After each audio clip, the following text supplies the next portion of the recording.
Verde, Adriane Carvalho, Luiz Utoca, a Emília Rutikoski, Gisela Tibiriçá, Danilo Luchiari, Cláudia Esmeriz e a galera que vai estar chegando aí durante a nossa reunião. Lembrando que na quinta reunião passada, nós estamos dando continuidade ao tema do escritório de planejamento. Para quem não acompanhou, ainda vai acompanhar aí a última reunião, né? É uma continuidade do assunto, um tema super importante e que vai ser sempre lembrado por nós em todas as reuniões, a necessidade do planejamento de longo prazo, a nível macro da cidade de Campinas, né? Um tema que é muito polêmico, que tem dado muitas entrevistas na mídia ultimamente, né? Escutando vários interlocutores, vários formadores de opinião da área de planejamento, e é muito importante a gente debater esse assunto.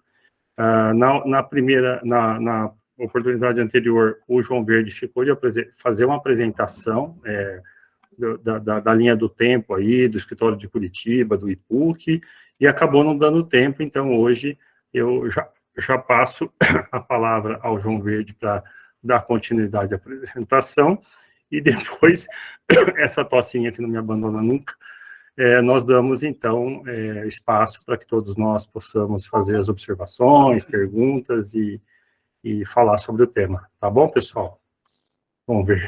João Verde. E lembrando que temos aqui o chat ao lado, né?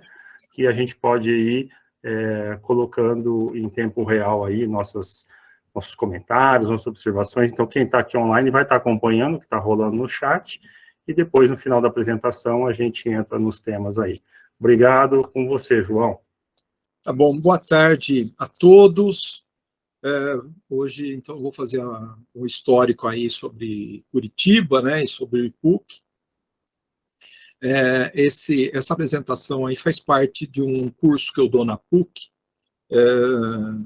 Eu costumo dizer que é um curso de cidadania, que é um curso que a gente tenta, uma disciplina optativa, que os alunos se inscrevem, chamam-se práticas de formação, e eu tenho numa classe hoje com 60 alunos, que é o número de inscritos, 50, 60, mas sempre tenho tido turmas de 60 alunos, alunos de todos os cursos da PUC. Então, na mesma sala, nós temos alunos da arquitetura, que alguns também vêm por nos conhecerem no curso, alunos da engenharia, alunos da matemática, do direito, da medicina veterinária, da medicina da enfermagem, enfim, todos os cursos da PUC os alunos se inscrevem. Então, jornalismo, história, então, e é um curso que a gente tenta incutir nos alunos o conhecimento sobre a cidade, o conhecimento sobre o urbanismo, a necessidade de nós trabalharmos com planejamento urbano, a necessidade do engajamento social e haver participação. Eu sempre digo para os alunos, não nos basta votar no prefeito, votar no vereador, no deputado, e a gente não fazer a nossa parte, a gente não está correndo junto. A gente tem que estar participando na sociedade, a gente tem que se engajar nas associações de bairro, nas associações comunitárias, nas ONGs, nas associações profissionais, comunidades, sejam lá de igreja, de bairro, e nos conselhos municipais. Então, eu tento incutir isso com os alunos, essa necessidade da participação popular e uma participação efetiva.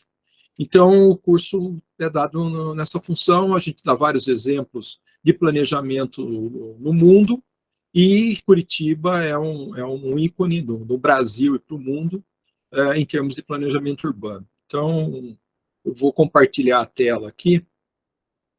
Vamos falar de Curitiba. Eu não sei se a minha imagem está aparecendo ou se está aparecendo sua tela. Está aparecendo os dois.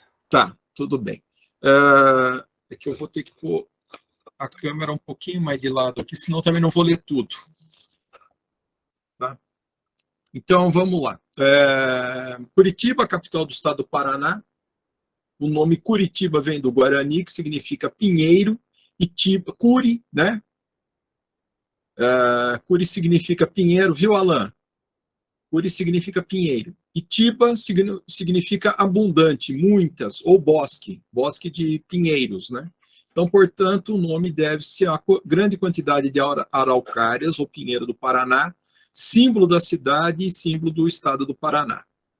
Altitude 935 metros acima do nível do mar, é a capital no Brasil de maior altitude, área de 434 quilômetros quadrados, área verde 64,5 metros quadrados por habitante, segundo a Secretaria do Meio Ambiente, 2012. Para vocês terem uma ideia, o estipulado pela ONU como mínimo de área verde por habitante são 12 metros quadrados. E para vocês terem uma ideia também, a cidade de São Paulo não chega a 6 metros quadrados por habitante. Então a gente vê como Curitiba está bem acima do mínimo e está em comparação, né? O número de Campinas eu não tenho, eu já procurei, eu não encontrei o número de área verde de Campinas. Se alguém depois souber me passar, seria ótimo. A população, 1,9 milhão de habitantes, e a densidade, 4,5 mil habitantes por quilômetro quadrado. A população da região metropolitana, 3,73 milhões de habitantes. O IDH, 0,82, 823, é considerado muito alto, dos maiores do Brasil, das capitais do Brasil. E a posição do IDH no Brasil em 10º lugar. Também esses dados de 2010. E o índice Gini, 0,56. Segundo o Brasil, em 2017, tinha 0,56 e 1. Isso é um índice, o Gini, para quem não conhece, ele vai de 0 a 1. 0 é como pouso de tropeiros no caminho das tropas de mulas, né, os camulas em Viamão, no Rio Grande do Sul, para a Feira de Moares de Sorocaba. A Feira de Sorocaba fornecia burros e mulas para o transporte em todo o Brasil colônia e parte do Brasil império. Essa Feira de Sorocaba ela funcionou mais ou menos até 1932, principalmente para o transporte, primeiro de açúcar, madeira, ouro, pedras preciosas, e depois também foi muito utilizada no transporte do café antes das ferrovias. A emancipação de Curitiba deu-se em 29 de março de 1693, quando foi criada a Câmara. O desenvolvimento a partir do século XIX, o grande desenvolvimento da cidade, com a chegada dos imigrantes europeus, alemães, poloneses, ucranianos, italianos, a partir de uma postura do governo imperial de embranquecer a população brasileira. Então, boa parte da migração não foi só para substituir a mão de obra escrava, mas havia uma teoria também de embranquecimento e passou a ser uma das principais estradas de rodagem do Brasil Império, onde passaram a transitar também carroças e carruagens, além das tropas de mula que transportavam os produtos para o porto. Depois, né, os irmãos André e Antônio Rebouças foram contratados para diversas obras em Curitiba e no litoral do Paraná. O maior destaque é a estrada de ferro que ligaria Antonina a Curitiba e que atravessa uma das mais lindas e complicadas regiões da Mata Atlântica, na Serra do Mar, a chamada Serra da Graciosa. A ferrovia foi projetada em 1870 pelos irmãos Rebouças, os primeiros engenheiros negros do Brasil, netos de uma ex-escrava alforriada e um alfaiate português. Eram 3 irmãos, na verdade, os 3 engenheiros, o André, o Antônio Rebouças e o José Rebouças. Eles, em algumas obras no Rio de Janeiro, trabalharam os 3 juntos, agora lá na região de Curitiba trabalharam principalmente os 2. Tem-se algumas notícias do José trabalhando, mas não tem muitos detalhes, é mais o André e o Antônio Rebouças. A estrada de ferro foi inaugurada em 1885, entre Paranaguá e Curitiba, com 110 quilômetros atravessando a Serra do Mar, passando pelas cidades de Morretes e Antonina. Quero explicar, anteriormente o porto era em Antonina, depois resolveram mudar o porto para Paranaguá, que tinha melhores condições para atracar navios com calado maior, etc. E aí, quando a ferrovia ficou pronta, o porto já era, o principal porto do Paraná já era Paranaguá. Então, aqui uma foto do trem turístico aqui hoje, né, além do transporte de bens agrícolas, né, que é utilizado. É uma das mais lindas paisagens e passeios de trens turísticos do mundo. É um projeto impressionante. Curitiba foi classificada em 2008 como a 49ª cidade com maior influência global. Foi considerada pela ONU Unesco como uma das cidades criativas do Brasil em 2014, ao lado de Florianópolis. Foi classificada pelo Índice Verde de Cidades em 2015 como a mais ambientalmente sustentável da América Latina. Curitiba apresenta um índice de 64,5 metros quadrados de área verde por habitante, 5 vezes mais o que é recomendado pela ONU, que é de 12 metros quadrados por habitante. Apresenta um grande conjunto de parques, bosques municipais que protegem boa parte das matas ciliares e nascentes dos rios locais, como o rio Barigui e o rio Iguaçu. As nascentes do rio Iguaçu, das famosas cataratas do Iguaçu, nascem na região metropolitana de Curitiba, e muitos dos rios que formam o Iguaçu nascem dentro do município da cidade de Curitiba. Em 2007, Curitiba ocupou o 3º lugar na lista das 15 cidades mais verdes do mundo.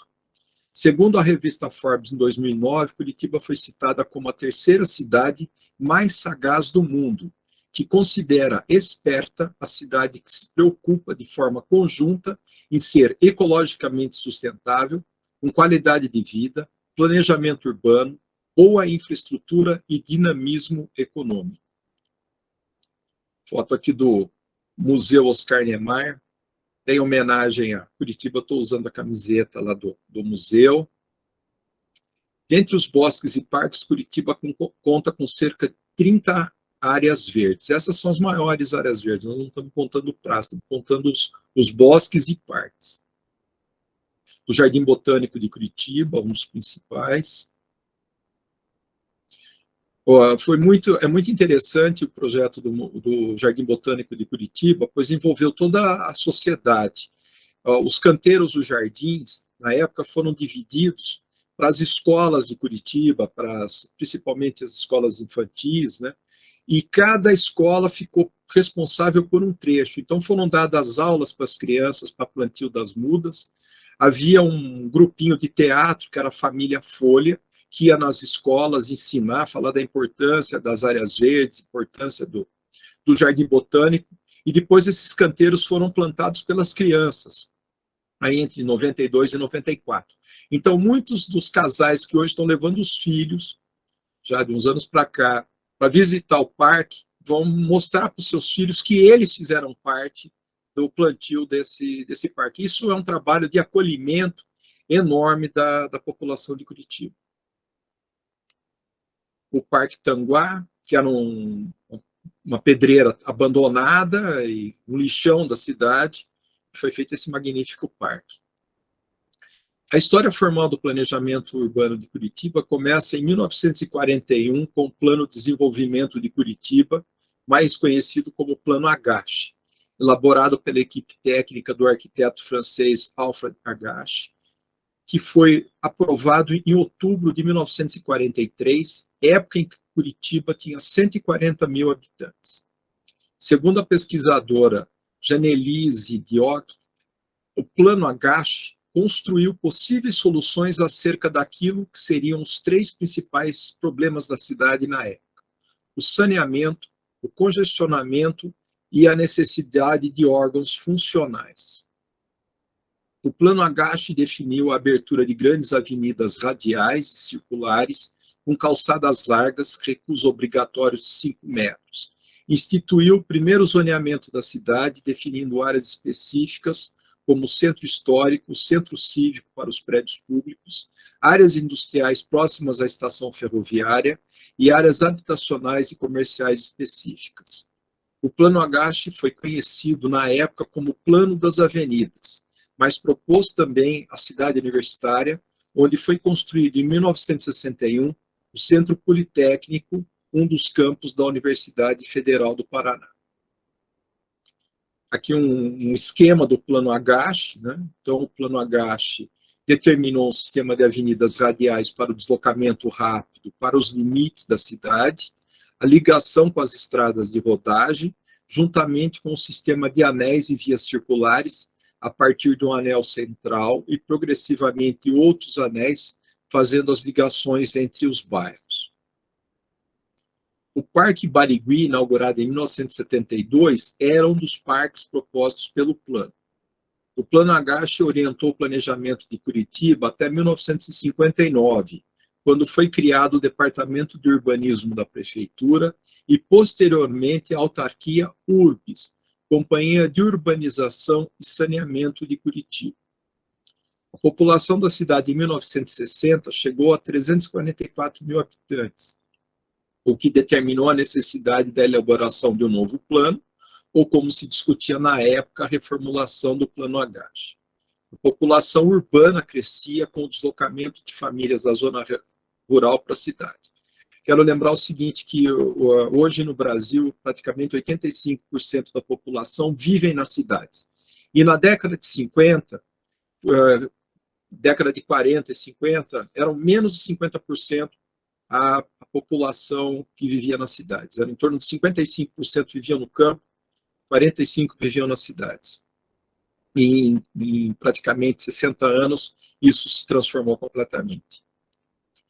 Como em todas as cidades brasileiras, né, as grandes cidades brasileiras. A Prefeitura, em 1963, promoveu a licitação pública para a elaboração de um novo plano urbanístico para a cidade, e saiu vencedora a empresa SERET, Sociedade SERET de Estudos e Projetos Limitado, que tinha como sócio o arquiteto Jorge Junheim.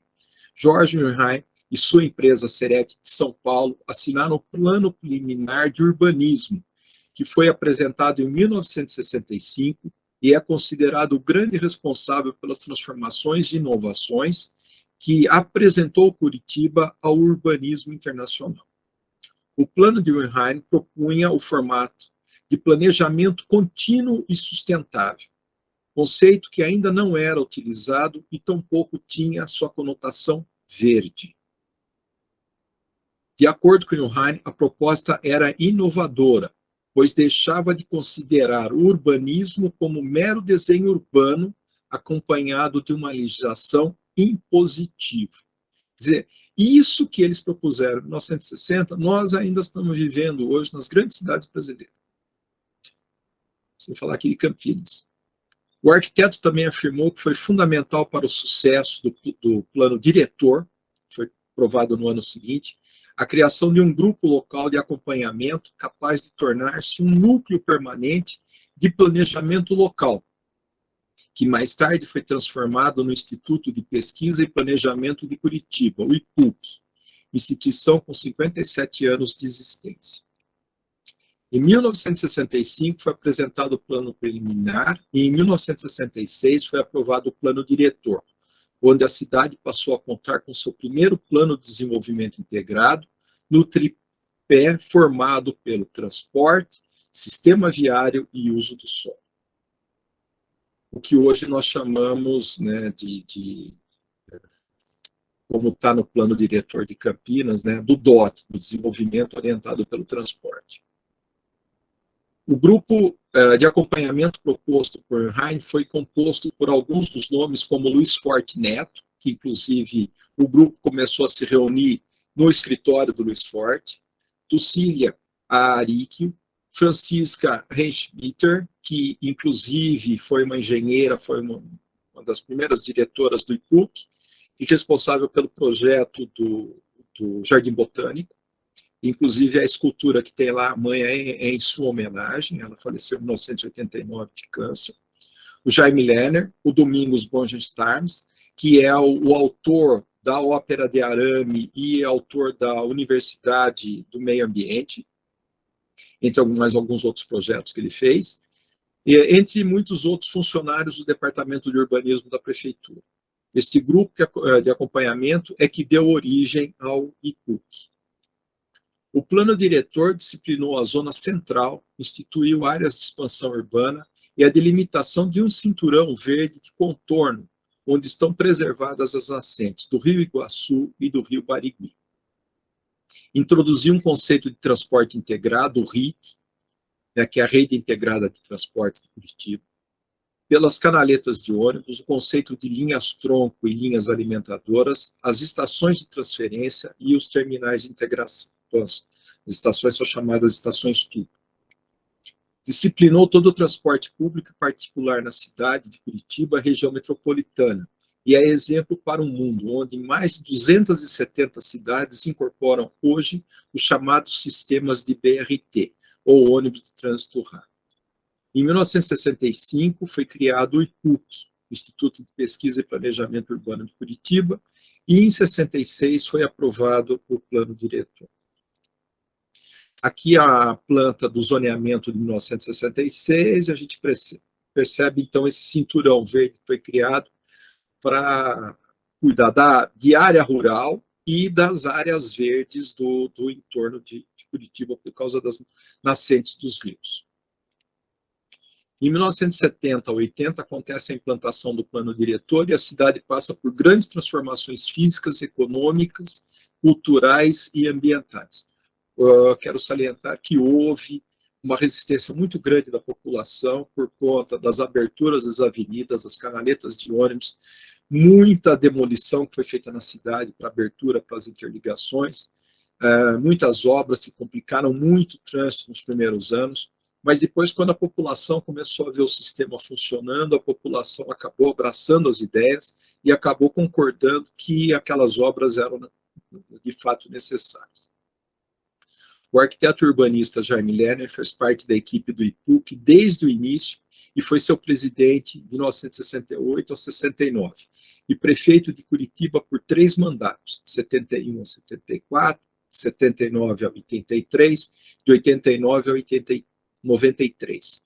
E foi governador por 2 mandatos consecutivos, de 1995 a 2003. Com esses cargos públicos, Lerner garantiu a implementação do Plano Diretor de 66 e a continuidade do planejamento urbano de Curitiba, promovendo a transformação da cidade. Quero lembrar que os primeiros mandatos do Jaime Lerner, como prefeito, foram mandatos na época da ditadura militar, em que o prefeito das capitais e os governadores, eles eram nomeados, né, pela ditadura militar. Então, de uma certa forma, isso acabou facilitando o planejamento urbano do Curitiba. O zoneamento atual, a gente vê que ainda continua essa faixa de área verde, de mata, né, e a cidade está praticamente fechada em torno disso, e a cidade hoje está crescendo para dentro. Então, aí percebe-se bem os corredores de ônibus, a questão do zoneamento, aí o DOT instituído, né, colocado, e como Curitiba tem funcionado. A base da proposta do plano, então, são as avenidas, as canaletas, principais horizontes corredores de ônibus, as 2 marginais, que são chamadas vias lentas, que são de apoio para o transporte, que faz a integração, que faz a alimentação dos corredores e a distribuição aí para o comércio e serviço. E depois nós temos 2 vias paralelas, as chamadas rápidas, uma numa direção, outra em outra direção, aonde não trafega transporte público, não há ônibus nas vias rápidas. As vias rápidas são mais para o uso dos automóveis, transporte de carga por vans em horários gerais, e em horários específicos, fora das áreas de pico, podem ter acesso de caminhões para distribuição de cargas, né? E o transporte público simplesmente corta as rápidas e deságua, faz a alimentação nas canaletas de ônibus. A questão da construtiva também, o padrão de construção, entre as canaletas e as rápidas tem uma padronização num coeficiente de aproveitamento maior, e depois, indo para dentro do bairro, o coeficiente vai diminuindo, e também é tudo determinado por uso misto, né, dando preferência ao uso misto, e a prédios residenciais, prédios comerciais. Aqui em planta, mais ou menos como acontece, claro que às vezes não é totalmente paralela, as vias rápidas às vezes ficam um pouco mais distantes, um pouco mais desviadas em relação às canaletas de ônibus, mas isso acontece. E isso é um grande problema, por exemplo, da implantação de canaletas de ônibus em muitas cidades brasileiras, que, na verdade, as vias rápidas não são executadas, só são executadas as canaletas, como aqui no caso de Campinas, da próprias dos corredores, dos BRTs, da Amoreiras e da João Bosco do Lope. Né? Então, Curitiba funciona bem por causa disso, porque grande parte do trânsito local ele é absorvido pelas vias rápidas. Aqui, fotos aéreas de Curitiba. Então, a padronização aqui, a verticalização junto às canaletas de ônibus, né? E as vias rápidas paralelas, né? Tem até uma história que o Jaime Lerner costuma contar nas suas palestras, que praticamente o motorista foi motorista dele na prefeitura, na primeira gestão dele na prefeitura, acompanhou ele como motorista até na época que ele foi governador. E uma vez ele estava indo para Brasília, o motorista levando para o aeroporto, e aí, conversando, o motorista falou que não conhecia Brasília, falou que nunca tinha viajado de avião, e o Jaime Lerner falou, eu vou agora de manhã, vou voltar à noite, então você vai comigo, eu compro uma passagem para você, você vai me acompanhar a viagem para Brasília, eu vou nas reuniões que eu tenho que ir, e você aproveita para conhecer a cidade durante o dia. E aí o Jaime Lerner colocou o motorista na janela do avião para ele ver a paisagem de avião, já que ele nunca tinha andado de avião. E na hora que o avião levantou o voo, né, do aeroporto de Pinhais, e ele sobrevoa Curitiba, o motorista falou para ele, olha, doutor, olha lá a nossa maquete. Ele reconheceu, na implantação da cidade de Curitiba, uma maquete que eles faziam na época do IPUC, que eles faziam as reuniões nos bairros, faziam as reuniões com a população, eles tinham uma maquete que mostraria como a cidade seria no futuro. E o Jaime Lerner falou que isso foi um dos maiores elogios que ele recebeu na vida, que justamente uma pessoa tão simples como o motorista dele reconheceu que a cidade estava estabelecida, como era a maquete que ele ajudava a carregar para as reuniões. Voltando aqui, então, as canaletas centrais de ônibus, as vias lentas e as marginais, os padrões de sistema de transporte, então, são vários tipos de ônibus, então, o circular centro são micro-ônibus, os convencionais, os alimentadores, os de ligação entre bairro, então com as cores também, né? Os articulados, né? A linha direta, que são os ônibus que andam às vezes nas rápidas, o expresso padrão, o articulado e o biarticulado. Lembra o seguinte, esses ônibus foram projetados de acordo com a necessidade de Curitiba e das companhias, com todo o envolvimento do IPUC para o projeto desse tipo de ônibus. E ônibus hoje desses são exportados para o mundo todo, inclusive tem fábricas de empresas brasileiras fabricando ônibus desses em outras partes do mundo, como na própria China. Então, o sistema de ônibus expresso deu lugar em primeiro aos articulados, depois aos biarticulados, e 160 desses ônibus gigantes, né, que são uma capacidade de transportar de 230 passageiros, trafegam em 72 quilômetros de canaletas exclusivas nos 5 grandes corredores da cidade. O sistema foi contemplado por novas linhas alimentadoras e 5 linhas interbairros circulares, que permitem o deslocamento de um bairro ao outro sem a passagem pelo centro, além das linhas diretas que proporcionam viagens mais rápidas e eficientes. Aqui uma visão também das estações tubos, chamadas estações de transferência, que o pagamento é feito na bilheteria na estação, então foi inovador também isso, tirar o cobrador de dentro do ônibus, colocar o cobrador na estação, ou dos ônibus alimentadores, desce de um ônibus e passa para o outro, sem precisar pagar outra tarifa.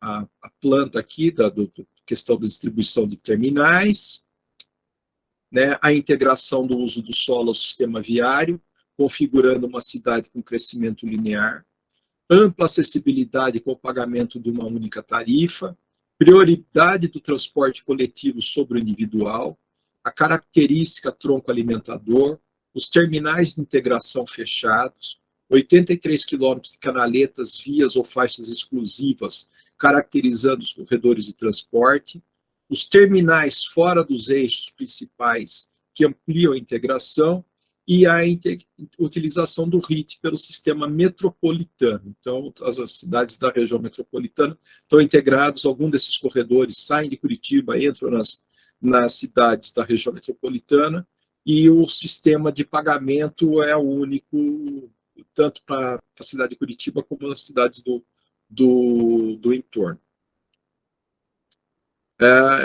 Também, essa foto aqui eu também caracterizei, de colocar da estação Tubo, de várias áreas onde houveram demolições em Curitiba, que as fachadas que ficaram cegas, né, como também foi implementado a questão da arte urbana. Eu sempre costumo dizer sobre a necessidade da implementação de arte urbana e de se investir na arte urbana, para que tenha também um maior acolhimento da população, e principalmente dos jovens que vão se desenvolver nesse tipo de arte, e marca a cidade, e isso também impede, e de uma certa forma serve com respeito com relação a essas paredes, esses murais, para que não hajam pichações. Outra imagem aqui de Curitiba, dos corredores. Aqui a ligação dos ônibus, muito particular, porque sai uma plataforma do ônibus que apoia na saída da estação Tubo para a pessoa entrar no ônibus, que são ônibus normais. E aqui as propostas agora do metrô de Curitiba, que vai ser construído com trincheira, vala, embaixo dos corredores de ônibus, vai estar a laje em cima. Então, o metrô vai ocupar o corredor de ônibus, e a parte de cima vai haver uma maior integração da cidade, do sistema viário, e a parte de alimentação vai correr em cima, e os corredores vão ser muito mais rápidos, muito mais seguros, com a substituição do metrô. Aqui outra imagem aqui do projeto do metrô de Curitiba. E assim a gente termina a nossa apresentação, aí, dando uma ideia desse histórico aqui, parte da bibliografia. Isso. Muito obrigado. Estou aí a dispor aí para disposição para alguma pergunta e para a gente fomentar o debate. Parabéns, João, excelente apresentação. A gente fica com uma invejinha, né? E também com a responsabilidade da gente levar essa ideia adiante, de um dia a gente não desiste do sonho, da gente iniciar antes tarde do que nunca, né? Um planejamento para nossa cidade aqui, mesmo depois de 60, 70 anos de estar vendo isso acontecendo em Curitiba. Eu acho que você consegue agora finalizar o compartilhamento, não? Da tela. E aí, pessoal que já quiser fazer perguntas, levanta a mão, vai falando no chat. O Danilo pode falar, à vontade. Boa tarde, João. Parabéns, excelente apresentação. E eu acho que é uma missão nossa. Você deu um exemplo. Quando você falou da maquete e do que foi feito, independente de a gente no futuro conseguir implantar ela, eu acho que a nossa obrigação profissional seria ter essa maquete pronta hoje e falar: alguém um dia pensou nisso de bom para a cidade, certo? Independente de vontades políticas, de destinos, certo? Mas eu gostaria de dar o parabéns. Eu achei que esse exemplo foi essencial e vale muito para nós hoje. Muito bom, Danilo. Obrigado. Fábio. Boa tarde a todos. Grande João Verde, parabéns pela apresentação, ótima, mostrou muito bem exatamente como tudo aconteceu em Curitiba. Eu gostaria de saber se essa apresentação vai ficar disponibilizada para nós, como é que vai ser feito isso. Bom, no YouTube, o João está mudo. No YouTube, eu tiro o som para não atrapalhar, e no fim, sim, eu posso disponibilizar no grupo, sem problema nenhum.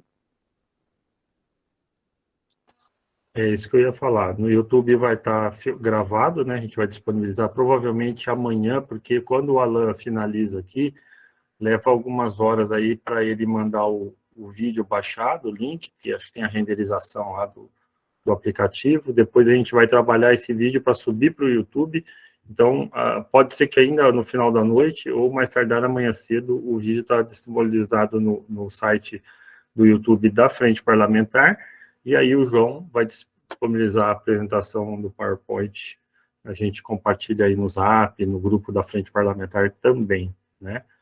Alguém mais levantou a mão aqui? Não, né? Só queria falar em relação à fala do Danilo. Então, assim, como o Danilo falou, independente da iniciativa política, né, enquanto a gente não tem essa secretaria, esse escritório, enfim, vai ter que partir da iniciativa privada, vai ter que partir das entidades, vai ter que partir da academia, talvez, essa iniciativa dessa pré-ideia que você lançou aí, né, para a gente fazer essa provocação e que um dia a gente possa ter essa estrutura na administração pública. A gente sabe que no atual governo é muito difícil, não é impossível, mas é muito difícil, uma vez que é um governo em andamento, né, já totalmente estruturado e que é muito difícil se mexer nessa estrutura, né, mas a gente tem que fazer essa provocação para que no próximo a gente consiga, né, o Elton, mais uma vez, né, a cada 4 anos a gente tenta, né, dessa vez não conseguimos ainda, mas a gente nosso papel aqui é que o próximo prefeito que entrar já entre com esse compromisso assinado aí conosco aqui, com todos nós, para implantar essa estrutura na futura administração. Manda aí, Elton. Não, primeiro, parabéns para o João. Eu tive o privilégio de trabalhar no IPUC, na época que o Jaime Lerner foi prefeito, e diria que o João tem razão, tem coisas que eu vi quase 40 anos atrás e que até hoje não temos em Campinas. E o conceito do escritório de planejamento, o IPUC, o IPLAN, ou seja lá o que queira chamar, é exatamente para que haja como se fosse uma bolha, como se fosse uma cabine, uma central de pessoas pensantes, pessoas que só pensam a cidade. Eles não estão envolvidos em processo, não estão envolvidos em protocolo, não estão envolvidos em pedidos, em solicitações, eles estão literalmente pensando a cidade. E é interessante que no IPUC eles fazem muito isso. Às vezes os arquitetos vão para a rua e ficam parados numa esquina olhando e vendo os gargalos, e vendo os problemas, e vendo as situações críticas. E aí ficam pensando nas soluções. E isso é um processo, e é interessante, porque daí chamam Curitiba de genialidade, quando na verdade é uma porção de cabeças pensantes que vão buscando os problemas que existem, as soluções e os problemas que poderão vir. Eu costumo dizer que muitos prefeitos ainda não acordaram para a genialidade de um instituto de planejamento. Porque, por exemplo, se um instituto de planejamento ele tem gente pensante o tempo todo, ele vai produzir muitos projetos. Quando eu penso em Campinas 2070, eu tenho a população que eu vou ter, eu tenho os gargalos que vão ser criados, eu tenho toda a situação de planejamento pré-determinada.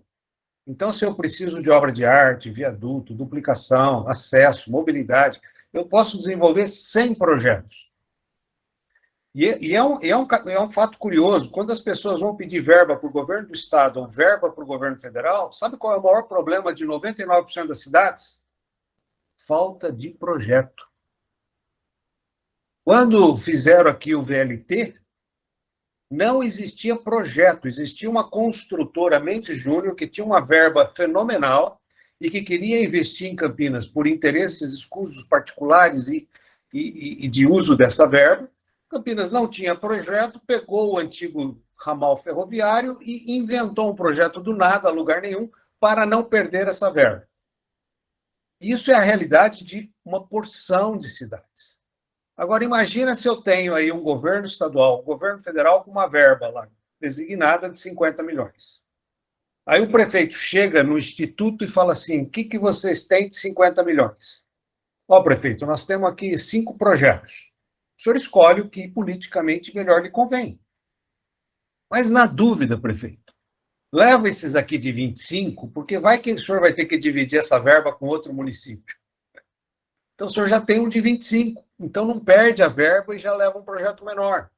Também, na dúvida, leva esses aqui de 12,5, caso tenha que dividir com 3 ou 4 municípios. Então, assim, você criaria uma estrutura de projetos prontos para serem negociados junto ao governo estadual e junto ao governo federal. Gente, a cidade que tem projeto pronto tem verba. É impressionante, a gente pode confirmar isso, quantos planos orçamentários não se cumprem por falta de projetos. Então, assim, criar um instituto para produzir projeto, eu creio que, por exemplo, quando eu penso em Campinas daqui 50 anos e produzo 100, 200 projetos, em 50 anos eu vou cumprir todos. Ou seja, vou ter uma cidade harmônica. É esse o projeto, essa é a intenção. A gente sofistica muito, rebusca muito, mas no fundo, é ter um lugar de gente pensante. Como é que a Secretaria de Planejamento, que analisa 500 protocolos por dia, tem que fazer um atendimento de milhões de pessoas pedindo para acelerar o processo dela, vai conseguir parar para pensar a cidade. E aí a gente vê esses planos diretores atropelando, a gente vê projetos sendo tudo mais ou menos resolvidos, porque não tem um grupo de pessoas pensantes. É prejuízo político? Nenhum. O político ele pode pegar 3, 4 projetos e beneficiar aquele reduto eleitoral dele, porque vai ter algum ali que vai estar no reduto eleitoral dele. Ele não tem prejuízo nenhum, ao contrário. Ele vai ter milhões de benesses, porque ele vai ter no estoque dele milhões de obras a serem executadas. E aí é fácil fazer uma escolha política sem prejuízo nenhum. Então, assim, é muito importante isso que o João colocou, porque Curitiba hoje ela é fruto de um processo que se iniciou há 50 anos atrás, nessa visão de um político e um urbanista conjuntamente tentando resolver essas questões. E resolveram. Tanto é que faz 50 anos que ela é dada como exemplo. E ninguém resolveu copiar isso. Na verdade, copia firulas. Fez o calçadão, foi uma guerra, deu certo, aí as cidades copiam um calçadão. Gente, é ridículo. Fez a parada de ônibus do BRT elevada, aí todo mundo copia aquela parada. Mas isso é ridículo, isso não tem nada a ver com o ambiente que você está, com a cidade que você está, com o que você está vivendo. Nós temos que desenvolver os nossos próprios projetos. Então, assim, foi muito bom isso que o João colocou, porque, de fato, é angustiante. Às vezes você vê coisas... Por exemplo, eu vi uma coisa há 40 anos atrás, que eu entrei num painel, numa sala que tinha um painel com todos os semáforos da cidade. Um mapa, com todos os semáforos da cidade. E eles acendiam vermelho, amarelo e verde. Ou seja, daquela central, um camarada controlava todos os semáforos da cidade. Isso há 40 anos atrás.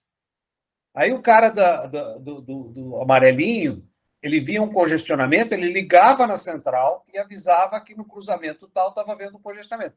De lá ele controlava. De lá ele conseguia tirar aquele bloqueamento. Um novo controle de tempo para aqueles semáforos. Isso, você imagina, isso até hoje Campinas não tem. Quando você fala do sistema semafórico inteligente, nós temos poucos bairros com isso. Então, assim, é realmente um sofrimento, né? O Paulo Gaspar tem razão. Faz 20 anos, mais de 20 anos que a gente está tentando implantar isso. E isso não precisa ter sofisticação, não precisa ser um negócio super bem elaborado. Isso precisa ser simplesmente uma vontade política de criar um setor de gente que pensa a cidade. Só isso. Muito bem, Welton. E fazendo assim, antes de passar para o Antônio, né, um adendo na sua fala, a gente teve nessa administração uma tentativa de implantar um escritório ali na INDEC, né, com a Mariana, que foi substituída agora pela esqueci, Carlice, né, para direcionar ali o projeto do pátio ferroviário e algumas outras intervenções na cidade, própria Campos Sales aí, etc. E agora a gente está vendo, essa semana, a questão da 13 de maio, que está sendo proposto um projeto por uma empresa particular, ou seja, não é um projeto que está vindo do escritório, da Secretaria de Planejamento, está vindo de fora, né, uma sugestão. Então, esse tipo de intervenções, né, não aconteceriam se a gente tivesse essa estrutura que nós tanto precisamos aqui em Campinas, e aí isso está gerando muitas opiniões diferentes, né, umas contrárias, outras a favor, por exemplo, dessa intervenção da 13 de maio, que tem seus prós e contras, né, e para nós aqui, urbanistas, muito mais contras do que prós, né. Então, passo para o Antônio aí, fala.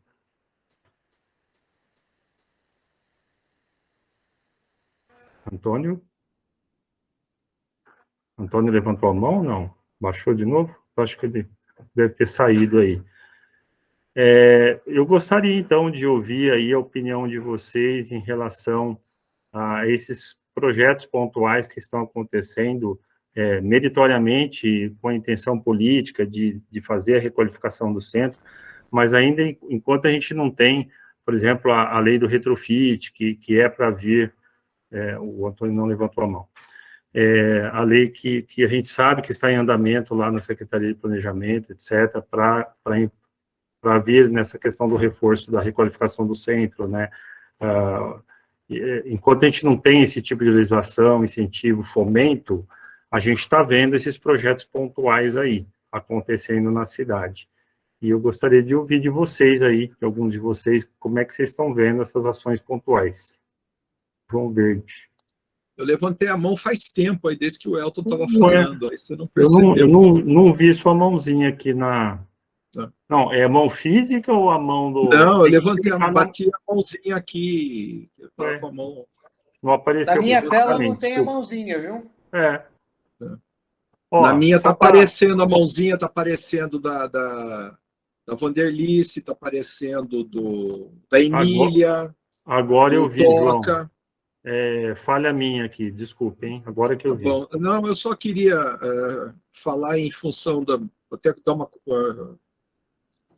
continuar o que o Elton estava dizendo, que realmente ele tem razão, a cidade precisa ter projeto.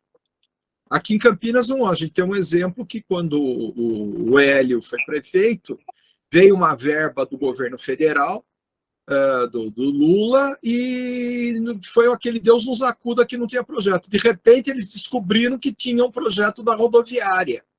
Aí já encaminharam já para fazer a rodoviária. Depois veio um anúncio de uma verba, se não me engano, naquela época, em 2006, 2007, de 12 milhões, com relação a patrimônio cultural. E começou a se discutir, fazer uma reforma, um restauro do Mercadão, fazer um restauro do Museu da Cidade, fazer um restauro... Dava para restaurar o Palácio dos Azulejos, uns 3 ou 4 prédios. E não tinha projeto. O que aconteceu? Não fizeram o projeto, não deu tempo, o dinheiro caducou, Campinas não teve direito a acesso a esse dinheiro. O único dinheiro que usaram foi para a rodoviária, porque já tinha o projeto da rodoviária na época. Então, o Elton tem razão, tem que ter um grupo, o escritório de planejamento, uma estrutura da Secretaria de Planejamento, seja lá o que for, mais para pensar planejamento, para pensar a cidade, para fazer projetos para a cidade. E na hora que vier uma empresa com uma ideia como essa aqui, da 13 de maio, que eu acho uma ideia, uma decoração, infelizmente, uma coisa que eu acho que não vai funcionar, aquilo para mim vai ser vandalizado com muita facilidade e vão roubar guarda-chuva para comprar pedrinha de crack, vão tacar fogo nos guarda-chuvas. Eu acho que aquilo vai ter um conflito de colocar bancos na 13 de maio. Como é que fica as pessoas andando cheio de banco no meio da 13 de maio? Como é que vai funcionar a questão do caminhão de lixo, caminhão de bombeiro, questão de incêndio, né? Então, além de ter que passar pela aprovação do CONEPAC e ter que passar pela aprovação do Corpo de Bombeiros. Essencialmente isso. Então, só isso. Obrigado. Obrigado, João. Aí está o Luiz e a Emília, né? Toca. Bom, o seguinte, o Elton me fez recordar, a gente foi naquele primeiro congresso lá do Cone Sul, em 78, lá em Curitiba, né, Elton? E a gente foi conhecer o IPUC,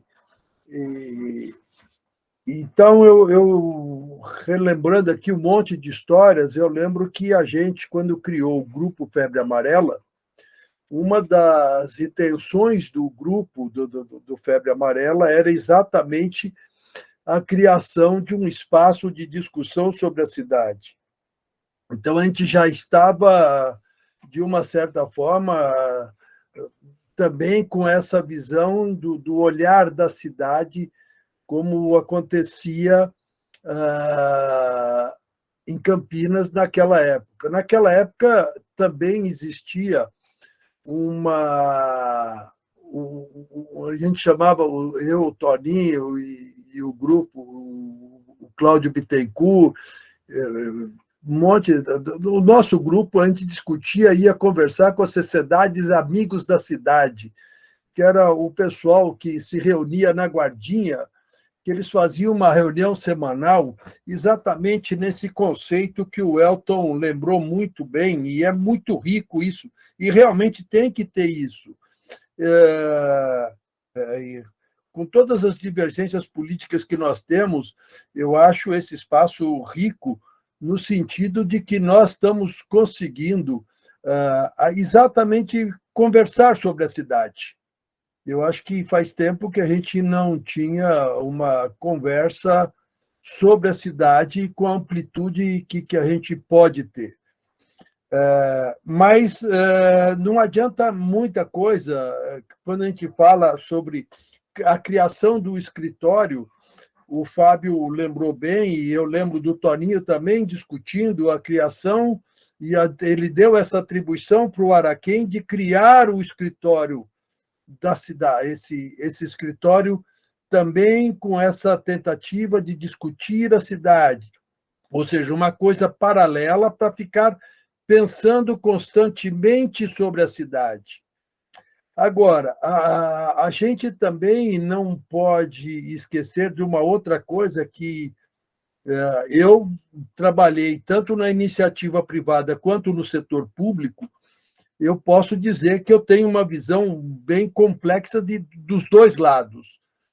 E percebo que o seguinte, o que mais foi feito nesses últimos anos é o despreparo ao funcionalismo público, um desrespeito aos profissionais que estão no serviço público no sentido de instrumentalizar. Eu lembro que quando eu fui diretor naquela época, o Fábio estava lá comigo e ele viu a gente montando o nosso orçamento para o ano seguinte, isso em 2001, hein? Para que o Departamento de Urbanismo pudesse ter uma agilidade e olhar melhor e não ficar com aquela coisa de acúmulo de processos, eu, como funcionário, eu lembro que eu tinha 5 dias para analisar uma planta de projeto de arquitetura de uma casa. Hoje está demorando 8 meses para se analisar um projeto de uma casa. Então, em 2001, a gente já falava de uma coisa que precisava de 18 engenheiros e arquitetos para dar conta da demanda há 20 anos atrás, gente. Nós não estamos falando de hoje. E nesses últimos anos, eu demorei para me aposentar. Por quê? Porque eu não tinha para quem passar o bastão no Condepac. Os arquitetos que entraram lá agora, entraram porque houve uma pressão em cima do problema do complexo ferroviário. Senão, até hoje, estaria sem. Então, a prefeitura vai acumulando conhecimento. Eu lembro em 89, também eu fui junto com o Toninho naquela gestão, e eu lembro da gente ter que aplicar a nova lei de zoneamento do Gilberto Pascoal, que foi que segurou o Cambuí. Agora, o Cambuí está liberado, você já não consegue andar no Cambuí. Mas isso era acúmulo de conhecimento de arquitetos, engenheiros, pessoal de trânsito, pessoal do meio ambiente. Eu lembro em 2001, por exemplo, discutir com a Emília que, tipo assim, tem planta para 10 mil? Se não, nem converso. E era assim. Por quê? Porque a gente discutia tão macro, que não conseguia entrar nos problemas da cidade. Então, eu estou falando desse monte de coisas que são um monte de experiências vividas que faz esse acúmulo de conhecimento da troca de informações entre nós profissionais e o crescimento e a preocupação pela cidade. Agora, ter um escritório pensante é importante e ter um poder público com funcionários, com equipamentos. Eu trabalhava com o meu carro, com o meu celular, com o meu computador, fazia todos com a minha impressora para fazer. O João Verde viu quantas apresentações lá no Condepac de coisas que era material nosso, porque nem isso a prefeitura oferecia. Então, existe um gargalo no poder público de instrumentalizar e preparar funcionários para que possam acolher essa demanda que tem o escritório de arquitetura e planejamento, para que eles possam ficar pensando, e sim, tem que ficar pensando, podendo viajar com a liberdade, sem ter, olha, tem que entregar esse projeto aqui. Não, está pensando-se o projeto e cria-se um acervo. Porém, a Secretaria de Planejamento e Urbanismo, ela tem que estar preparada para receber esse material. Eu lembro, por exemplo, de coisas elementares, tipo, para fiscalização, o Departamento de Urbanismo aprovava um projeto para fiscalização e era aprovado o fiscal do serviço público. O que o fiscal de serviço público, não querendo desqualificar, mas ele compreendia sobre planta. Ele não tinha conhecimento técnico sobre isso, mas é esse cara que ia fiscalizar. Então, eu lembro que a gente estava criando um corpo para fiscais do serviço público que fossem engenheiros e arquitetos para poder conversar com os profissionais sobre o que estava acontecendo. Vai ver uma questão ambiental. O fiscal de serviço público, ele conhece a questão ambiental, tem um agrônomo, um engenheiro, sabe? Tudo isso são esses elementos que faltam também a gente pensar no conjunto. São duas coisas que não dá para pensar uma estanque da outra. É isso aí. Muito bom, Toca. Emília?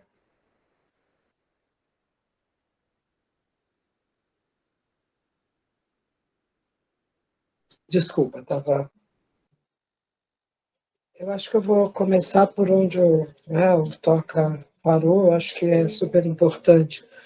Primeiro, eu queria agradecer muito ao João, eu acho que eu nunca vi uma história tão bem contada, assim, tão agradavelmente contada sobre Curitiba, né? Boa ilustração, foi muito agradável esse primeiro momento aí, rever isso dessa forma. Obrigado. Mas, quando o Toca fala do acúmulo de conhecimento, é uma coisa muito louca. Quando eu cheguei, eu sou uma das forasteiras dessa cidade, né? Eu nasci aqui, estou aqui há quase 40 anos.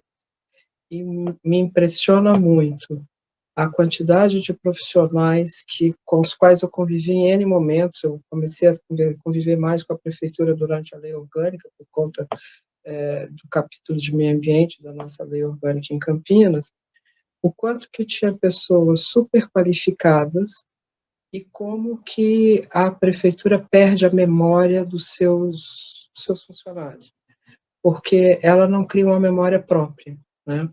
Então, os funcionários vão se aposentando, vão fazendo coisas e parece que eles fazem coisas como se eles estivessem produzindo suas próprias dissertações, teses, e não acumulando para a cidade. Isso é um problema sério na cidade.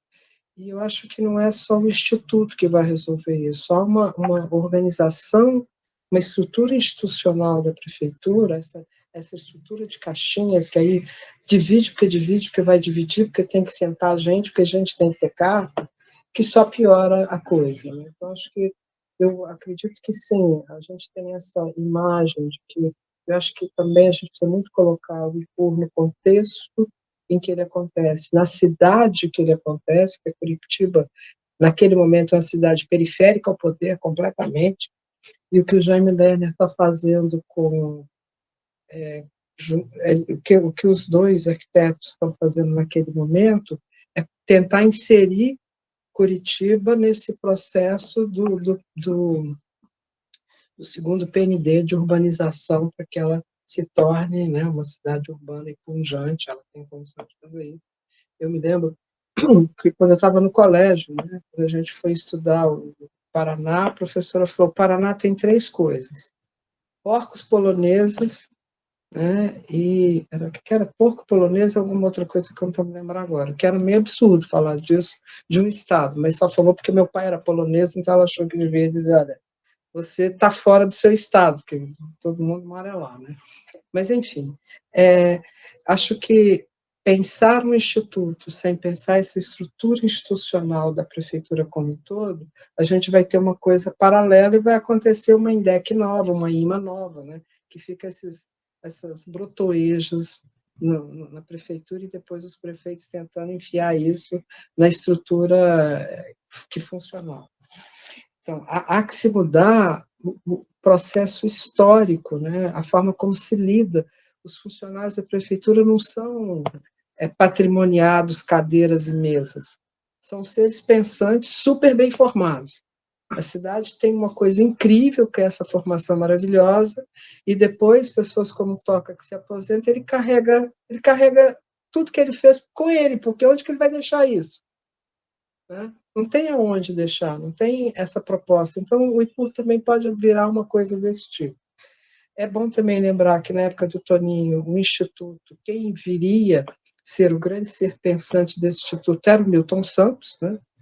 E, por azar, ele faleceu 48 horas antes de assumir, né, a sua assessoria aqui, que a gente chegou a trazer, lembra que a gente estava com Michel Rochefort, que era o presidente da Associação Francesa de Geografia Urbana, passando férias por aqui, a gente catou o Michel Rochefort e teve uma reunião, né, na prefeitura com ele, para pensar, o Toca lembra muito bem disso. Primeiro tivemos uma grande reunião interna na prefeitura para pensar o que seria essa, né, pensar a cidade, e depois ainda levamos ele para conversar com a população, né, sobre o que seria uma proposta de cidade. E, na sequência, quando a Isaleme assumiu, se tentou fazer alguma coisa. O Araquém chamou a Maria Adélia Aparecida de Souza, né, que tinha sido orientada do Rochefort e que, na realidade, também tinha sido a primeira secretária de Planejamento Urbano, né, do Estado de São Paulo, vice-secretária técnica, a primeira pessoa técnica que decidiu isso, que assumiu isso no Estado de São Paulo. Mas e naquele momento não se conseguiu avançar em relação a isso, muito porque, e acho que vale a pena a gente conversar um pouco aqui com a Maria Adélia sobre isso, né, porque ela tentou e tentou e tentou e a coisa patinou, né? E eu tenho a impressão que patinou muito porque não se consegue fazer isso paralelo ao cotidiano da gestão da cidade. Isso tem que ser feito integrado, né, à gestão da cidade. E aí, mais do que só essas vozes que nós estamos tendo aqui agora, que somos todos técnicos de uma forma ou de outra em relação a pensar, estudar e fazer acontecer na cidade, há outras vozes nessa cidade que precisam ser ouvidas, né? As vozes das pessoas, e elas estão muito bem organizadas, né? Das pessoas que estão sofrendo essas decisões todas que se tomam, esses mapas todos coloridos que se jogam na cidade, que não vai se transformar nunca, de fato, numa maquete viva, como o Lerner conseguiu ver com o seu motorista. Porque as pessoas, de fato, que vivem a cidade, elas não sabem o que está sendo pensado, elas nunca são chamadas para conversar junto, né? O pequeno momento que a gente tentou fazer algum diagnóstico mais participativo da Macrozona 4, e a gente fez a primeira maquete, né, de relevo dessa cidade, porque não existia. A gente descobriu que ninguém nunca tinha feito uma maquete de relevo, a gente saiu carregando essa maquete com o relevo da cidade, pela cidade afora, conversando com as pessoas. Era impressionante o tanto que as pessoas tinham coisas para dizer, que não é a gente, tecnicamente, que vai saber, você descobre coisas inacreditáveis com essas pessoas, o tanto que elas gostam da cidade, gostariam de viver bem na cidade, e a prefeitura trata esse pessoal o tempo todo como se eles fossem ignorantes, né, do seu próprio espaço. Então, eu acho que é muito interessante isso que está sendo promovido aqui nessa frente parlamentar, para a gente poder ter um grupo, né, um espaço de discutir a cidade, de trazer essa informação sobre Curitiba, mas eu acho que é importante também a gente entender o contexto de como que o Lerner e Curitiba conseguiu se colocar. Se naquele momento Curitiba era uma cidade fora do sistema brasileiro de produção, né, desenvolvimento econômico, ela está se colocando. Campinas, por outro lado, está dentro do cerne, né, está na macrometrópole de produção. Então, qualquer coisa que você tente mexer aqui, você está mexendo com forças econômicas, né, e produtivas muito mais poderosas do que o Jaime Lerner teve que negociar em Curitiba. Então, por isso a gente precisa pensar também como que a gente traz todas essas vozes, tanto as vozes que estão vendo, como que elas vão concentrar mais riquezas com qualquer processo desse tipo, quanto as vozes que são alijadas de se sentir bem na cidade que elas adotaram para morar, né? Eu acho que a frente parlamentar, eu já falei isso na minha outra intervenção anterior, quando teve aquele projeto lá que o Sinduscom apresentou. Acho que se a prefeitura tem há alguns anos já conversado só com quem concentra riqueza na cidade, só pede a opinião deles, eu acho que a Câmara, com a frente parlamentar, podia trazer para conversar também, para ouvir tudo isso que está sendo dito aqui, essas outras vozes que, na realidade, são alijadas desse processo, mas é que fazem essa cidade ser viva, né?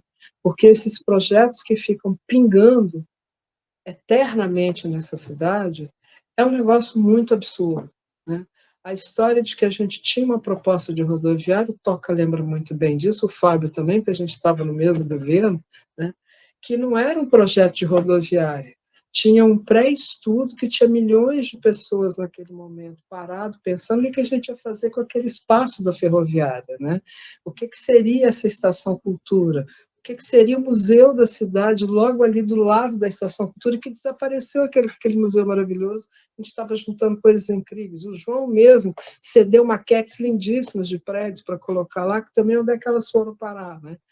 Sabe? Então, assim, tinha um pensar a cidade de outra forma, tinha aqueles pujantes conselhos, todos eles tinham essa pauta era levada hoje, os conselhos de controle social nessa cidade estão com pautas meramente administrativas, não tem mais pauta política, então a prefeitura não leva para lá pensar esses projetos que venham a aparecer, né?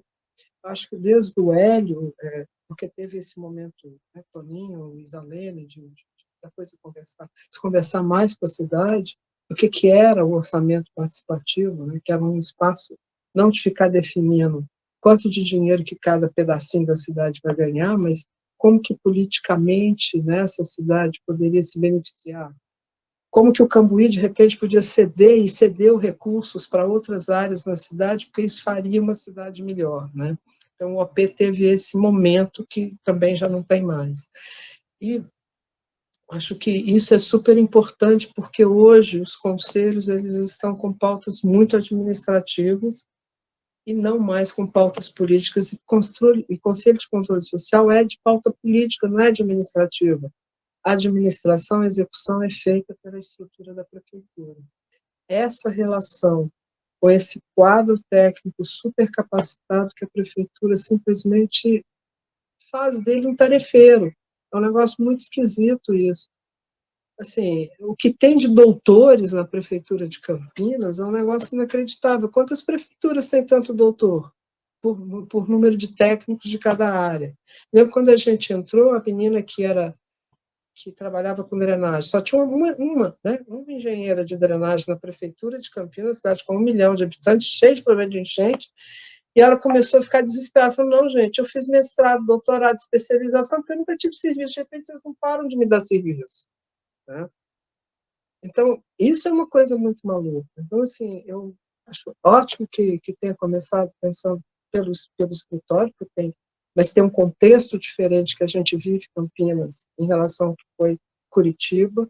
Acho que isso nos remete a uma série de coisas que a gente a gente precisa começar a conversar. Espero que Paulo, a frente parlamentar, possa trazer outras vozes para aprender tudo isso que a gente está discutindo aqui, para conversar com a gente, para trazer novas perspectivas, e que, de fato, a frente consiga fazer mais do que só pensar a legislação, mas nos ajudar a construir uma cidade que, quando eu cheguei aqui, era muito verde, foi considerada uma cidade-jardim, ela já teve o nome de a cidade-jardim da América Latina, né, que está perdendo completamente esse nome, que já foi conhecida por ser uma cidade muito amigável, e uma cidade, inclusive, que eu me lembro quando o prefeito achou os primeiros 13 moradores de rua, o escândalo que foi, e o tanto que ia acabar com eles. E, na realidade, eu só estou vendo a cidade se deteriorando, e virando uma cidade cada vez mais partida, fragmentada e concentradora de riqueza. Desculpa se eu me estendi, gente. Obrigado, Emília. Hoje a gente está dando bastante tempo para todo mundo falar, porque não está tendo fila, né? Quando tiver fila, a gente acaba controlando mais. Antes de eu passar para o Fábio, só queria pontuar na sua fala, né? Você colocou coisas muito importantes aí, além dos técnicos, além dos urbanistas pensando na cidade, fazendo os diagnósticos e os projetos, a gente precisa estabelecer canais aí com a população, como você colocou, com os conselhos, né? Esse diálogo precisa ser permanente, né? Com a academia, introduzir todo mundo, e de alguma forma, e aí o Fábio já vai falar na sequência, sobre a participação desses conselhos, como, por exemplo, hoje a gente tem o CMDU aí, onde você tem as entidades que compõem o CMDU, ele analisa ali projetos específicos, né? Mas eu imagino que dentro dessa estrutura, desse novo planejamento, da Secretaria de Planejamento, a gente precisaria ter também um conselho acompanhando o trabalho dos técnicos, né? E fazendo aí um papel multifuncional, né? E aí composto também pela academia, pelas entidades e por membros da administração direta e indireta, onde tivesse ali um comitê, né? Acho que participando desse escritório aí, importantíssimo. E pegando esse bonde, eu até já adiantei isso para o prefeito Dário Saad, que enquanto não fosse possível criar essa estrutura, que ele já pudesse implantar esse conselho num nível bem acima, né? Antes das coisas acontecerem, num nível de estabelecer diretrizes, de fazer provocações em relação ao futuro da cidade, para onde tem algum microfone aberto aí, propondo pautas que hoje ainda não existem, né, que são a lista de desejos que a gente quer para a cidade, né, e a gente tem aqui, nessa frente parlamentar, todos esses players, né, e eu já lancei essa ideia para o Dário, ele ficou de pensar, eu falei assim, olha, que estabeleça um comitê ali, ligado ao seu gabinete, e que a gente comece a fazer essas provocações e começar a pensar a Campinas que nós queremos para as próximas décadas. Enquanto a gente não tem a estrutura, de uma forma lúdica, a gente já consegue começar a ter esse protagonismo, esse debate, provocar a opinião pública, e isso seria um embrião dessa estrutura que a gente tanto quer para a cidade. Fábio, com você. Obrigado, Paulo. Ainda sobre essa questão da maquete, e essa discussão que a Emília colocou, das pessoas gostarem exatamente de ver isso, né, que é uma coisa fundamental, até mesmo porque a cidade é feita para as pessoas, a gente nunca pode perder esse parâmetro, né? Não é só uma gestão administrativa que é feito para isso, né? Quando a gente participou do governo, nós fizemos a primeira conferência das cidades, conforme o calendário federal, né? Naquela época, o calendário estava muito apertado e a ideia da prefeitura, da Isalene, no caso, que era prefeita, era fazer com as regionais, né? Mas não havia espaço pelo número, não havia tempo em função do número de espaço de regionais que haviam. Naquela época, nós estávamos no escritório de planejamento criado, que a Araquém e o time do Araquém, do qual a gente fazia parte, saiu da secretaria e foi para o escritório, junto ao gabinete, e nós já estávamos trabalhando no conceito de centralidades urbanas, com uma outra divisão territorial completamente diferente da existente, né, que estava no plano diretor. Era um novo conceito de cidade, quer dizer, naquela época, a gente já discutia a questão de centralidade urbana, né? Nessa época, quando a gente foi para o escritório, nós tentamos um convite para Maria Adélia, né, para ela participar também, foi o primeiro convite. Ela não pôde aceitar, porque ela estava envolvida com casos lá na USP, e não podia assumir nada naquele momento. A Maria Adélia veio em 2004, que foi o ano de eleição, e ela chegou muito pouco antes da eleição e não deu muito tempo para fazer muita coisa, mas ela fez um evento muito legal. Depois eu posso voltar a falar disso. Mas a questão do... Quando a gente resolveu fazer isso, a Isalene, junto com o Braga, que estava coordenando o conselho da Conferência da Cidade, de a gente discutir a situação que a gente estava... os recortes que a gente estava estudando de centralidades. Então, nós fazíamos... Foi feito assim, a primeira conferência foi baseada exatamente nessa divisão territorial que nós estávamos levando. E o que a gente fez? Nós vimos conversar com a população do bairro antes, reunimos administrações regionais, 3 ou 4 que faziam parte, discutimos com a população, fazemos um material e fazíamos uma apresentação na conferência da cidade todo domingo de manhã. Veja, domingo de manhã que a gente apresentava isso. Então, é um dia bem complicado, mas o auditório enchia, por quê? Porque nós fazíamos os mapas da cidade, então mostrávamos tudo, olha, fazíamos um mapa de rio daquela região, o que a gente tem aqui de rio, o que a gente tem aqui de ocupação do solo. Nós fizemos um mapa, naquela época, como o Toca comentou muito bem, tudo na raça, em cima de foto aérea e com manchas de PowerPoint. Exatamente, quer dizer, não tinha assim o rigor que hoje a gente tem de fazer um levantamento aerofotogramétrico, nada, era em cima de fotos que a gente dispunha e fazíamos o trabalho e apresentava. Isso tinha uma repercussão imensa junto à população. Todo mundo se identificava do seu ponto, olha, minha casa é aqui, olha, aqui tem isso e tal. Ficava discutindo as coisas, né, e amarrando toda essa situação.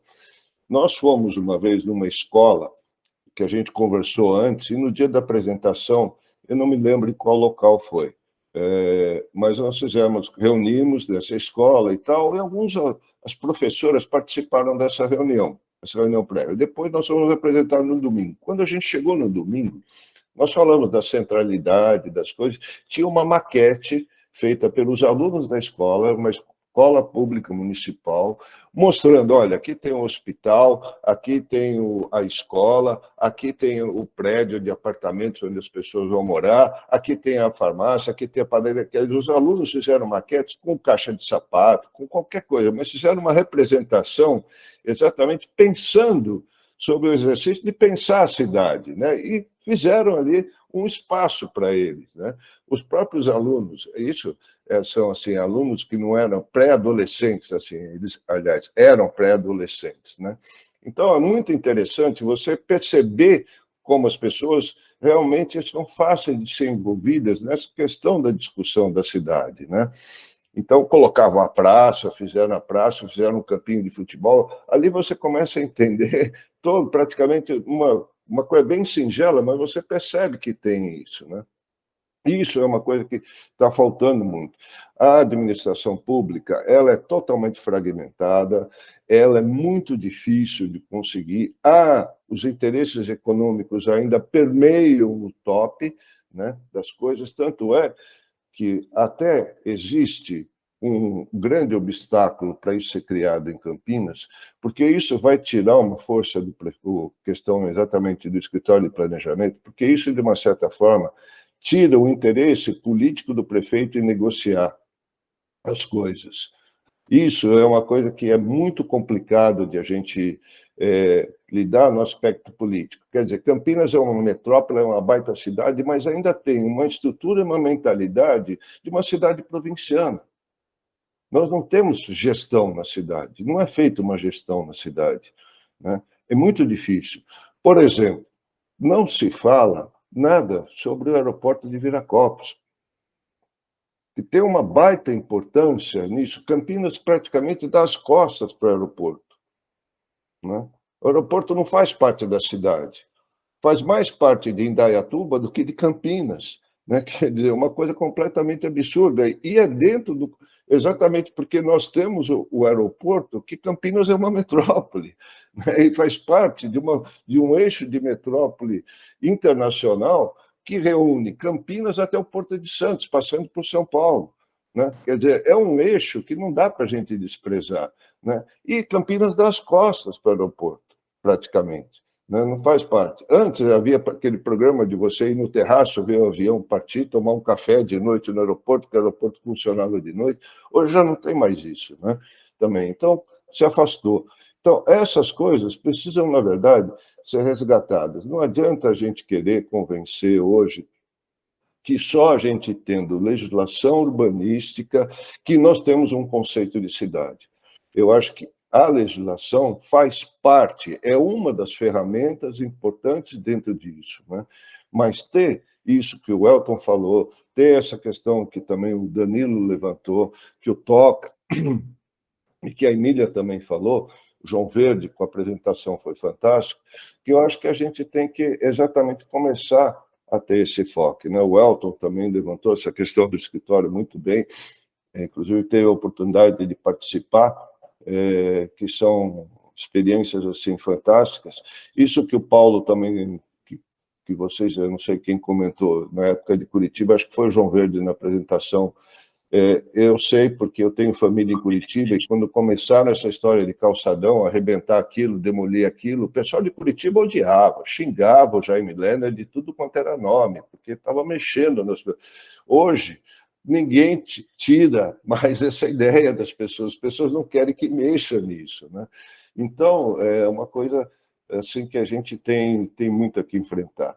E a questão, só para salientar, a gente trouxe a Maria Adélia, ela veio em 2004, começou a trabalhar conosco 2 meses antes do período eleitoral, e aí o período eleitoral acaba tirando da prefeitura um certo poder assim de fazer coisas. Mas nesse período nós fizemos um evento muito bom, que eu tenho inclusive material dele, que foi um evento Campinas e Metrópole, né, que ela fez, que nós trouxemos, inclusive, a palestra de encerramento foi exatamente com o geógrafo francês Michel Rochefort, tá?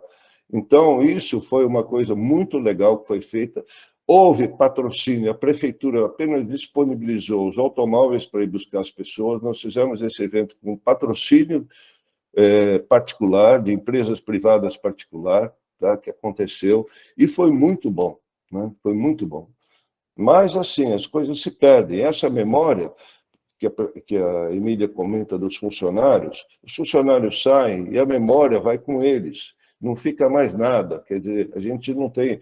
Tinha um cara no DIDC que conhecia todas as ruas de Campinas, que sabia o nome de todas as ruas de Campinas. Esse cara foi embora, ninguém mais sabia como fazer isso. Toca deve conhecer esse cara, que era muito conhecido, não lembro o nome dele agora. Mas o cara saiu da prefeitura, ninguém sabe mais o que faz com as coisas, né?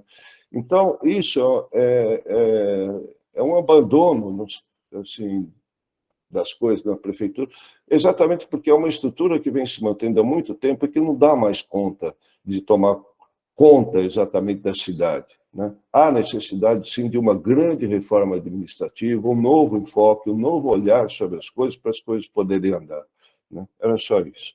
Obrigado. Muito bom, Fábio. Antes de eu passar para o Danilo e depois para o Elton, né, a gente tem aproximadamente 15 minutos aqui para o encerramento da nossa reunião, e queria pontuar só a fala do Fábio, que muito importante a gente cobrar do próximo prefeito uma visão assim de estadista, né? A gente precisa, o chefe do executivo, ele tem que ser o cara que tem que ser o protagonista dessa ideia de fomentar essa união, né, desse poder totalmente fragmentado que o Fábio falou, que a visão de Estado, né, a visão de Campinas de longo prazo tem que estar acima dos interesses políticos, e ele tem que ser um cara que tenha essa capacidade de liderança e de delegar a esse instituto, a esse escritório, a essa secretaria bem estruturada, a principal tarefa de planejar o futuro de Campinas, né? Que é papel fundamental. Afinal, nós temos um corpo físico, vivemos num espaço físico da cidade e sem planejamento a gente não consegue fazer nenhuma das outras atividades, seja econômica, seja política, seja qual for. Então, o planejamento tem que estar acima de tudo, né? Vamos lá, Danilo e depois o Elton. Tá. Paulo, dando continuidade a que todos falaram, a gente vê que hoje nós temos aqui, conseguimos unir um grupo de muita representatividade dentro do planejamento, de altos nomes, altas cabeças pensantes, mas infelizmente hoje o nosso sistema político brasileiro do terceiro mundo, ele é um sistema que padece de administração pública, ela é carente, não tem dinheiro, ela cresceu muito, e os profissionais, por mais boas intenções que venha a ser um prefeito, por mais inteligente que ele tenha, não tem uma multidisciplinaridade administrativa, financeira, para seguir a necessidade da gestão que nós temos. Está sendo o mesmo problema. O que é mais bonito desse grupo de cabeças pensantes, que nós estamos trazendo as soluções. Primeiro, vamos criar esse instituto paralelo aqui para o planejamento de Campinas, vamos começar com a iniciativa privada, depois se unir à pública. Como que a gente consegue pôr isso em prática e fazer? Porque se não sair da nossa cabeça pensante para ajudar a administração pública, ela não tem condição por si mesma em criar uma infraestrutura dessa. E essa é uma realidade nossa.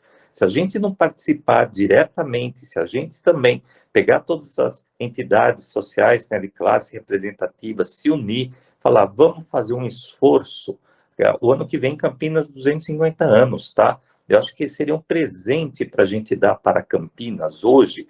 Nós nos unimos com um plano objetivo, que nem o João apresentou, o Elton, complementou com qualidade. Vamos fazer um presente para Campinas a curto, médio e longo prazo, porque toda a nossa administração política ela só é a curto prazo. Infelizmente, nós não temos quem pense a médio e longo prazo no Brasil, em nenhuma instituição, sem ser a DESG Nacional do Exército, que está muito fora da nossa realidade também, tá? Então, nós estamos sem mentes pensantes e sem um plano para médio e longo prazo. Está aqui a nossa oportunidade, e voltando agora nessa própria situação do aeroporto de Campinas, e que é uma realidade, gente, que nem eu falei no primeiro dia, né, que é o segundo maior faturamento de imposto federal, tirando o Porto de Santos e o aeroporto de Campinas. A licitação dele foi prorrogada para 2 anos, tá? Nós corremos o risco de Catarina, em Sorocaba, né, crescer com o aeroporto particular lá, desviar grande parte da carga nossa, e Campinas tem um zoneamento, por exemplo, já para atender, né, as empresas que vêm a prestar serviço para o aeroporto de Campinas vizinho já. E por que não desenvolve esse zoneamento? Porque nós só temos 2 vias radiais, tá, que seria a Estrada do Ouro Verde e a Santos Dumont, e não temos a perimetral, que seria a continuidade da Avenida Mercedes, ligando a essa zona já urbana para fazer o desenvolvimento econômico do aeroporto. E daí o que acontece? Tem a linha do trem, que é um impeditivo de crescer essa linha, essa zona de expansão vizinha de lá. Então, é uma coisa tão simples, tão pontual, que a gente pode pensar já em, que nem a gente fala do centro, coisas imediatas para fazer hoje. Nós podemos, para não perder a maior fonte de receita do município, já na nossa área de planejamento, ajudar nessa perimetral, por exemplo, dentro, né, que é super fácil resolver o problema, e trazer novos investimentos para Campinas. E depois continuar com todo esse plano que o João apresentou e todos concordam de a gente fazer um instituto para pensar a médio e longo prazo. A gente só vê como a gente construir isso, começando pela iniciativa privada, ajudando a pública, e depois passar a doar isso para a iniciativa pública quando ela tiver perna, né, para tocar sozinho e conseguir andar por si próprio. Mas se a gente não levar ideia como fazer e ensinar, dificilmente nós vamos reverter essa situação. Essa é a minha opinião, tá? Obrigado. Muito bom, Danilo. Antes de passar para o Elton, como eu falei antes, né, essa ideia que eu dei para o Dário da gente criar esse conselho, já é nesse sentido que você falou, para a gente já apontar ideias, caminhos, diretrizes, antes da criação dessa estrutura, né? E essa estrutura, infelizmente, ela não vai funcionar sem estar ligado diretamente com o prefeito. Ela para desenvolver esses projetos, realmente um projeto, uma estrutura audaciosa que vai exigir custos, né, e respaldo do poder público, senão a gente não vai conseguir ter essa parceria e vamos perder tempo e perder recursos e não vamos ter embasamento necessário, o apoio político. Então, é fundamental essa como é que chama? Essa parceria, né, com o Poder Executivo e essas entidades que você citou, tal, que é a ideia do Conselho para já estar trabalhando antes de formar essa estrutura. Então, eu passo para o Elton aí. Legal. Na verdade, assim, você fez uma pergunta, Paulo, sobre esses projetos pontuais. E a minha preocupação desses projetos pontuais, lógico, quando você fala assim de remover o camelódromo, não é uma coisa boa. Mas o meu medo é a falta de planejamento, porque o que a nossa história acontece? Por exemplo, você faz uma reurbanização da Avenida Glicério e para. E hoje ela já está degradada. Aí você vai restaurar a 13 de maio e para. Quer dizer, eu não tenho um projeto de continuidade. Fora o projeto, eu preciso pensar na socialização do espaço, eu preciso pensar na segurança do espaço, eu preciso pensar na manutenção do espaço, eu preciso pensar na fiscalização do espaço. Eu tenho que ter uma visão do todo e não daquela obra. E o caso do camelódromo, só como exemplo, na década de 80, houve um projeto em São Paulo de reestruturação das favelas que chamava Projeto Singapura. Para quem vai para São Paulo e pegar Marginal Pinheiros, tinha uma favela enorme ali no lado direito, que eles tiraram todos os favelados, fizeram umas 10 predinhos ali e trouxeram os favelados de volta aos predinhos, urbanizaram o entorno, colocaram rua, rede de água, rede de esgoto, tirou aqueles caras de uma condição precária de habitabilidade, levaram eles para um sistema totalmente coletivo, quer dizer, tinha condomínio, tinha que ter relacionamento, fizeram um projeto incrível. Não teve continuidade. Você passa lá hoje, reocuparam todas aquelas áreas que foram desocupadas e você quase não vê mais os predinhos, porque agora eles reocuparam com construções precárias de 4, 5 andares de altura. Então, assim, a falta de continuidade, a falta de planejamento, a falta de fiscalização, a falta de um processo é desastroso. Então, por exemplo, restauração do Largo do Rosário. Quantas vezes isso aconteceu? E só o Largo do Rosário em si, até hoje, não tem nem onde colocar um trio elétrico. Tem que ficar na glicério. Ou seja, por que não fizeram uma baia para um negócio que é constante, é permanente? São detalhes. Fizeram a glicério, não pensaram nas lixeiras. E ninguém fica aquele trambolho ali, ninguém pensou em fazer nichos para colocar elas, nada, não foi pensado nada. Então, essas coisas sem o planejamento, elas acabam sendo paliativos. Elas até têm um resultado momentâneo satisfatório, mas com o tempo ela volta à degradação, porque ela não tem um projeto completo, por exemplo, uso social, uso urbanístico, a função social, a função urbanística e a continuidade do projeto. Então, assim, o projeto por si só, num primeiro momento, ele é bom. Lógico, restaurou a glicério, ficou ótimo. Vai remover o camelódromo, fantástico. E se ele voltar a ocupar, o que nós fazemos? Não tem jeito. Como não tem jeito? Quer dizer, é um projeto pontual e sem um resultado efetivo. E tem que ser feito um projeto pensante. Por exemplo, eu lembro quando começou a se discutir o BRT, a IDEC apresentou um projeto de fazer um BRT que ligava a Vila Nova à universidade, a Barão Geraldo, na Unicamp. Aí, assim, o cara explanando, porque já tem um tapetão, a declividade é boa, existe a verba, Campinas tem que fazer um BRT, com todo um projeto de ocupação desse trecho para fazer o BRT. E, assim, uma pergunta básica: qual é a população de Barão? 40 mil habitantes. Para que serve o BRT? Para transportar 20 mil pessoas. Sem contar que esse número em Barão cai nas férias.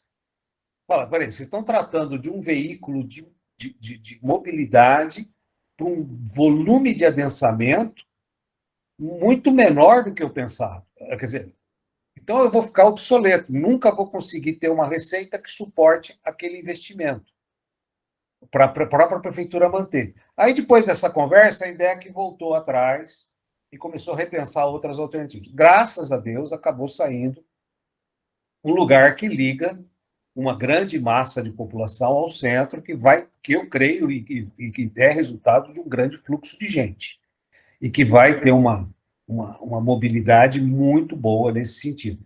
Mas o primeiro projeto foi assim, quando eu falei, cara, você está falando de um veículo que move 20 mil pessoas, para uma população de 40 mil pessoas, ou seja, 2 horas acabou a cidade. Então, assim, são coisas que às vezes a gente quer resolver, porque tem a verba, tem a oportunidade, tem a ocasião, e são mal resolvidas, que é o que aconteceu com o VLT. O VLT começou a funcionar, o número de passageiros era irrisório, a prefeitura tinha um débito mensal absurdo para manter aquilo funcionando, para uma solução urbanística zero. E aí ela resolve parar de funcionar e abre a porta para a degradação. Então, assim, muitas vezes os projetos pontuais eles acabam tendo um resultado a longo prazo pior do que o original. Então, eu tenho esse tipo de preocupação. Lógico, você vai falar para mim se é bom que o camelódromo saia de lá e vá para a FEPASA, onde já tem todo um processo andando, sem dúvida alguma. Mas o que vai ser feito da área que vai ser esvaziada? O que vai ser feito do resto do centro? Aí, daqui a pouco, eu tenho o camelódromo na FEPASA e uma Cracolândia no terminal. Puxa, ficou ótimo. Então, assim, essa é a minha preocupação, a sua pergunta procede. Lógico que existe politicamente a verba, existe politicamente a vontade, existe politicamente a ansiedade de fazer, mas os projetos pontuais, sem um pensamento mais amplo, sem uma abrangência maior, como ocupar os espaços, o que fazer deles, qual é a atividade que vai exercer, a segurança, a fiscalização, a manutenção, eu tenho que dar manutenção, eu tenho que estar cuidando daquilo, que senão fica abandonado de novo.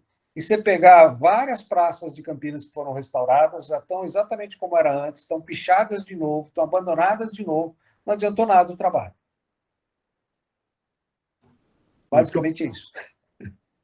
Isso aí, Welton, a gente concorda basicamente com o que você falou, a preocupação é grande e vamos cobrar esse planejamento pós mudança do camelódromo e outros aí, para que esses vazios não virem um outro problema, né? Nós temos aqui, basicamente, 4 minutos para estar encerrando, o Toca vai falar aí uns 2 minutinhos e aí a gente encerra, tá bom?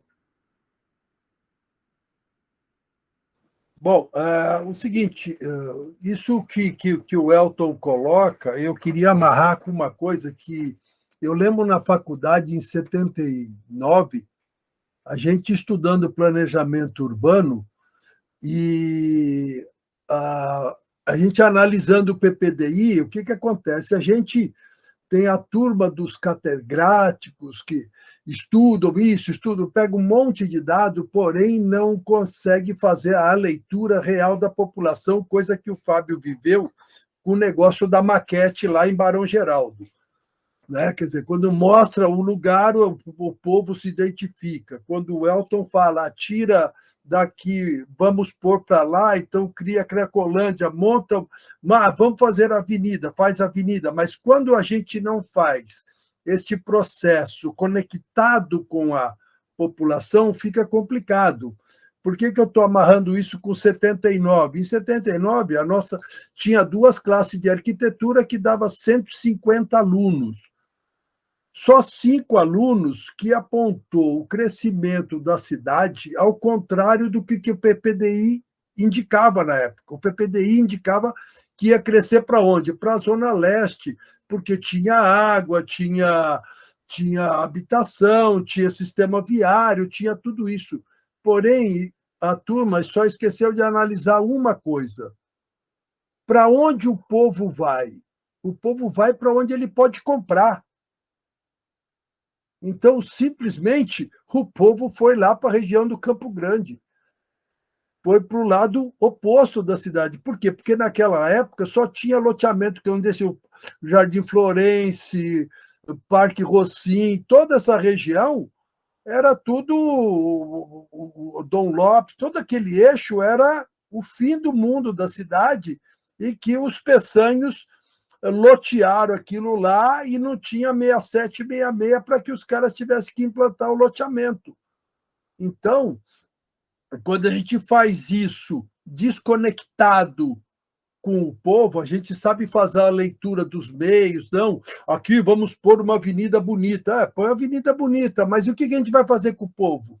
Não basta pôr a avenida bonita se a gente não juntar o que integrar essa população dentro do processo, senão nós vamos fazer essa política higienista que depois não dá o resultado que a gente quer, depois não deu certo. Tá bom? É só um alerta para a gente pensar mais um pouco. Muito obrigado e foi muito proveitosa a reunião para mim hoje. E em cima disso que você falou, né, Toca, agora a gente, com a lei do retrofit, a gente tenta reparar esse problema, trazendo de volta a população da periferia para morar no centro, né? Introduzindo aí a habitação de interesse social. Então, pessoal, a gente está encerrando agora, mas semana que vem a gente vai ter mais uma reunião virtual, e aí depois a gente pode conversar aí no Zap, vocês podem estar opinando se vocês querem que continue esse tema ou não, se a gente parte para um outro tema, dando sequência aí às reuniões da frente, pode ser?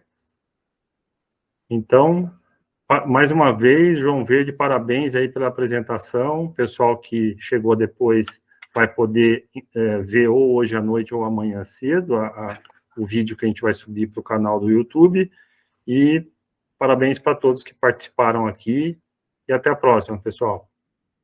Abraço. Obrigado, Alan, mais uma vez. O Alan que está comandando aí a live.